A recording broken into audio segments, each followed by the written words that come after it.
O sono é essencial para a saúde humana. Uma boa noite dormida pode influenciar consideravelmente a vida da pessoa, mas alguns distúrbios e complicações são perigosas, como a apneia do sono, que pode causar diversos males ao homem. Para falar sobre o tema, o programa de hoje recebe a doutora Sheila Diniz Salles, que participa da Tribuna Independente agora, ao vivo para todo o Brasil, com a apresentação do jornalista Lúcio Sesquim. Olá, muito boa noite, saudação amiga a você telespectador da Rede Vida. Começa agora, ao vivo para todo o Brasil, mais um programa Tribuna Independente. É uma alegria contar com a sua audiência, com a sua participação desde já, sabendo que a Tribuna Independente é um programa interativo. E o tema tratado nesta sexta-feira certamente será de grande importância e de grande curiosidade para você telespectador, por se tratar de um tema de saúde pública, um tema muito atual e muito importante. Nós vamos então, no programa de hoje, abordar ronco e apneia do sono, certamente dois fatores que muito contribuem para sanar as dúvidas das pessoas que nos assistem pela Rede Vida de televisão. Eu quero agradecer e saudar a nossa convidada desta noite, a doutora Sheila Diniz Salles, cirurgia dentista, que gentilmente aceitou o convite para participar da Tribuna Independente. Boa noite, doutora. Boa noite, Lúcio. Boa noite, Bruno. Boa noite, doutor. É um prazer enorme estar aqui. Eu quero agradecer à Rede Vida pela oportunidade de poder trazer, elucidar as pessoas sobre esse problema tão comum que são ronco e apneia de sono e que traz tantos males à saúde de uma maneira geral. Muito obrigado pela sua presença, doutor, e com certeza o telespectador da Rede Vida terá um programa de muitas curiosidades, um programa muito útil para sanar dúvidas comuns, corriqueiras da nossa população. Nos ajudam a fazer o programa outros dois convidados que estão aqui ao meu lado. Eu quero saudar o Bruno Almeida, jornalista. Muito boa noite, Bruno. Boa noite, Lúcio. Bem-vindo. Muito obrigado. Obrigado pela sua presença. E também o doutor Moacir Alves Borges, neurofisiologista. Doutor, muito obrigado pela sua presença. Boa noite. Sou eu que agradeço. Boa noite a todos os telespectadores. Estamos aí dispostos a prestar a melhor contribuição possível. Obrigado pela sua presença, doutor. Agora, doutora Sheila, para começar então, o que é a apneia do sono? Como definir isso? Bom, antes de falarmos já da apneia, nós vamos explicar o que seria o ronco. Porque a apneia começa com o ronco. Então, quando o ar passa pela garganta, as estruturas dessa região, por uma flacidez, elas vibram, gerando aquele barulho característico, que pode ser mais alto ou menos alto, mas que normalmente incomoda quem está do lado. E a apneia já é uma colabação dessas estruturas, ou seja, essas estruturas da garganta, essa musculatura flácida, essas estruturas que vibram, elas se colam e há paradas respiratórias durante alguns segundos. Então é muito grave, as consequências podem ser fatais. Com certeza, traz muitos danos à saúde, muitas doenças em decorrência da apneia noturna. Então, lembrando a você, querido telespectador da Rede Vida de televisão, o programa Tribuna Independente, tratando sobre ronco e apneia do sono, também quer contar com a sua participação. Qualquer dúvida, você pode mandá-la para 0, código da operadora 17 33558432. Ou então, se preferir, mande no seu e-mail para tribunarp@redevida.com.br. Quem faz a próxima pergunta é o Bruno. Doutora, para ficar claro, as pessoas que sofrem de apneia também roncam ou uma coisa não está ligada à outra necessariamente? Normalmente, a apneia é decorrente do ronco. A pessoa começa roncando e aí as estruturas que estão vibrando, causando o barulho, elas como se encostassem umas às outras, causando paradas respiratórias. Ou seja, começa com ronco e termina com a apneia. O ronco é um primeiro indício, então, de que a pessoa virá desenvolver a apneia. Toda pessoa que ronca deve estar atento à questão da apneia. Uma grande porcentagem dos roncadores tem apneia em maior ou menor grau. Agora, doutor, existe um estudo que diz a porcentagem da população brasileira que sofre da apneia? Cerca de 30% Bastante.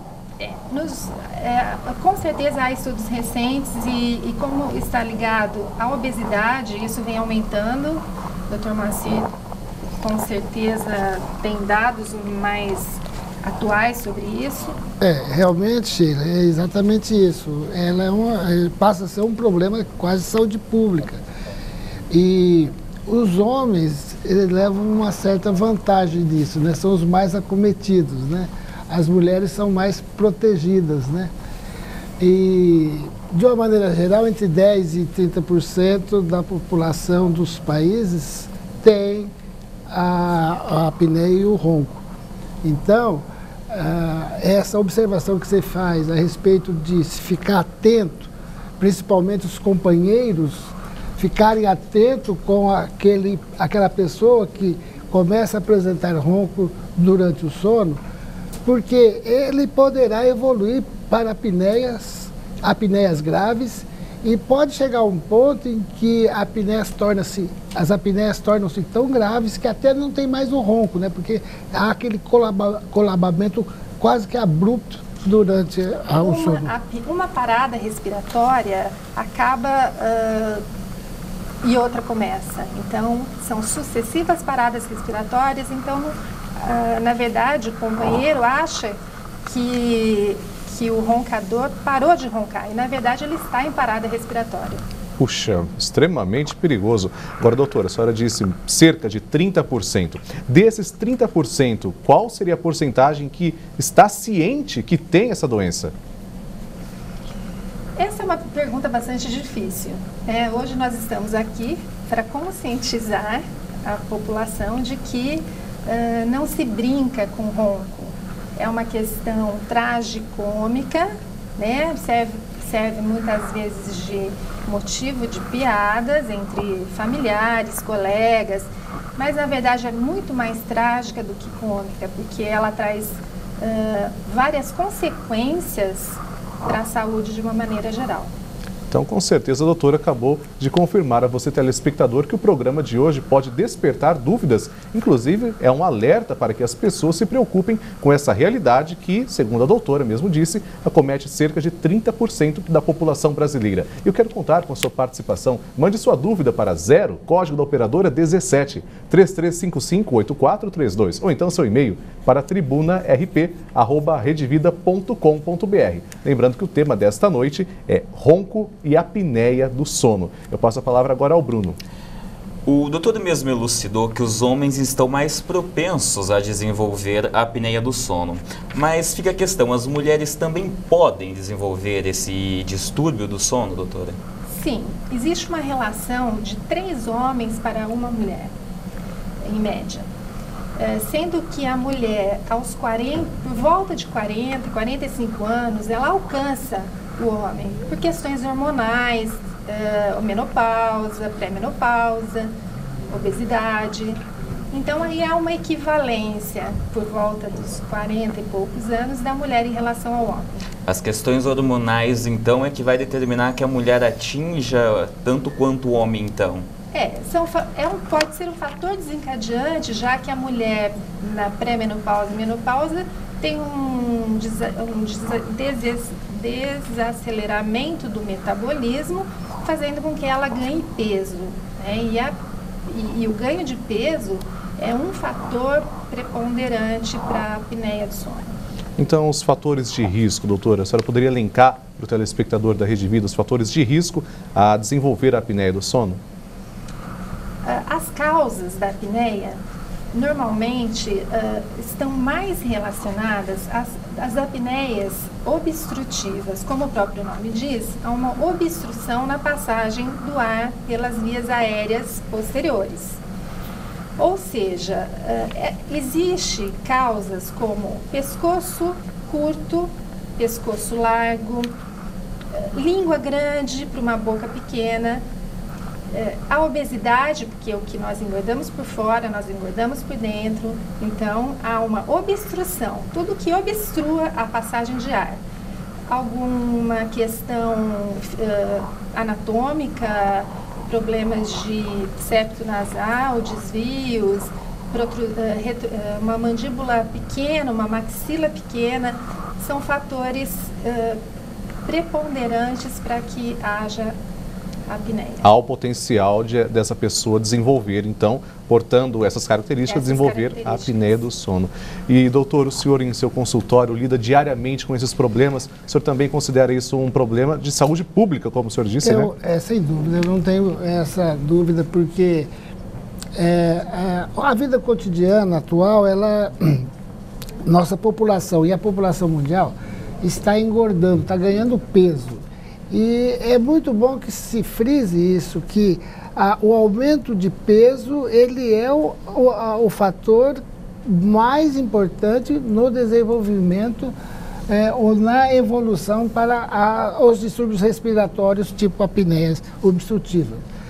E é interessante que o homem leva também outro problema nesse aspecto, que é o diâmetro abdominal. Há uma tendência dos homens a ter um aumento do volume abdominal e isso também atrapalha bastante ao fator de risco, assim como todos esses fatores que a doutora Sheila elencou agora. Então, é importante ficar bem atento para o peso. Hoje é uma campanha quase que a gente ouve diariamente a respeito da alimentação, a adequação da alimentação, tudo isso visando diminuir ou amenizar o impacto que poderá ocorrer com a apneia na vida das pessoas. As apneias, pra você ter uma ideia, que as apneias são divididas em 3 grupos. As apneias leves, que são até 5 apneias ou paradinhas de respiração hora, de 5 a 15 considera moderada, e de 5 a 15 leve, de 15 a 30 moderada e acima de 30 grave. Pra você ter uma ideia, é frequente eu ver pacientes com 70, 80 paradas de respiração por hora, ao longo da noite. Então, isso realmente vai ter uma consequência desastrosa. Com esse nível de apneia, a pessoa perde, isso trabalhos muito bem realizados, trabalhos prospectivos, trabalhos em corte, de 10 anos de vida. A pessoa perde 10 anos de vida com a apneia grave. E a apneia moderada também tem grandes impactos. Então, a obesidade, como ela falou, a doutora Sheila, é muito importante e tem que estar sempre vigilante, né, como nós falamos. Pois é. E vale esclarecer também, Lúcio, que a apneia ocorre durante uma fase do sono chamada sono REM. Esse sono é de extrema importância para a saúde do indivíduo. Então, é um sono mais profundo. Nesse sono profundo, há um total relaxamento da musculatura esquelética, principalmente cabeça e pescoço, onde ocorre, então, com mais facilidade, essas obstruções, porque essa musculatura fica mais flácida durante esse período.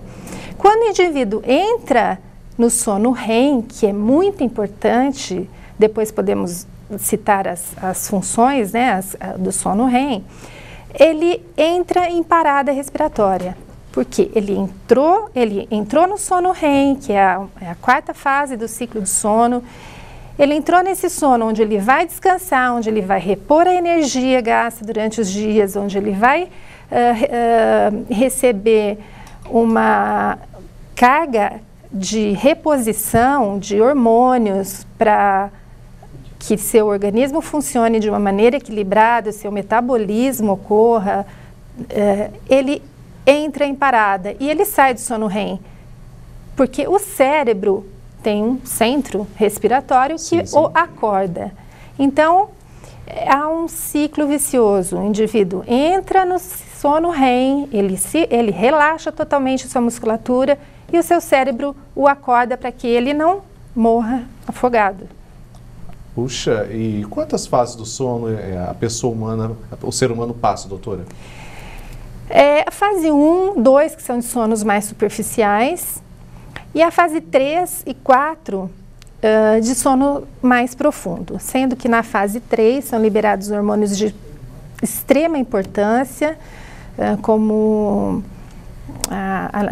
hormônios que metabolizam açúcares e gorduras, que controlam o estresse, que fixam a memória. Então, o sono profundo é de extrema importância para uma qualidade de vida, para que o indivíduo no dia seguinte ele possa ter acordado com a sensação de uma noite bem dormida, descansado, e assim sendo, se ele não tiver essa entrada no sono REM, ele vai acordar muito cansado e principalmente ter sonolência diurna, que é, como o Dr. Moacir sabe, um dos primeiros sintomas e queixas do paciente que tem apneia. Chegamos num ponto muito interessante. Então agora acho que a pergunta que o telespectador deve se fazer em casa: como diagnosticar, como descobrir que uma pessoa tem apneia do sono? Em primeiro lugar, observar se ronca. Por exemplo, se o indivíduo dorme sozinho, fica mais difícil. Sim. Mas vai ter alguma ocasião, ou se ele tem um companheiro, que a pessoa vai acordar: olha, você está roncando. Se estiver roncando, vamos pesquisar como é esse ronco, qual a intensidade desse ronco. Existem exames específicos para isso, que é a polissonografia, e ela vai diagnosticar se há ronco e apneia, e se há ronco e apneia é leve, moderada ou severa, como explicou o Dr. Moacir. Essa é a primeira sintomatologia. Quando o indivíduo apresenta apneia, normalmente a queixa primeira é sonolência diurna. Existe um teste que nós fazemos de perguntas e esse teste normalmente... ele é um teste que a gente mede o grau de sonolência diurna, porque para o paciente a queixa primeira é a sonolência, porque de uma maneira geral ele não percebe que está roncando e muito menos que está tendo apneia do seu companheiro. Agora a sonolência diurna é terrível, embora não seja a única situação patológica de sonolência diurna, mas é a mais frequente de longe. É a mais frequente, doutor, mas o senhor pode observar que nem sempre a pessoa relaciona o ronco à apneia. Ela não sabe, ela sabe que ela ronca, mas não sabe que isso... ela pode achar que minha esposa, meu companheiro, meu marido já estão acostumados com isso, não faz mal algum, eu durmo bem. Então, isso é uma questão a ser elucidada. O ronco pode estar relacionado à apneia. Então, isso é muito importante que fique muito claro aqui. E nós vamos continuar com o programa Tribuna Independente daqui a pouquinho, após o nosso intervalo comercial.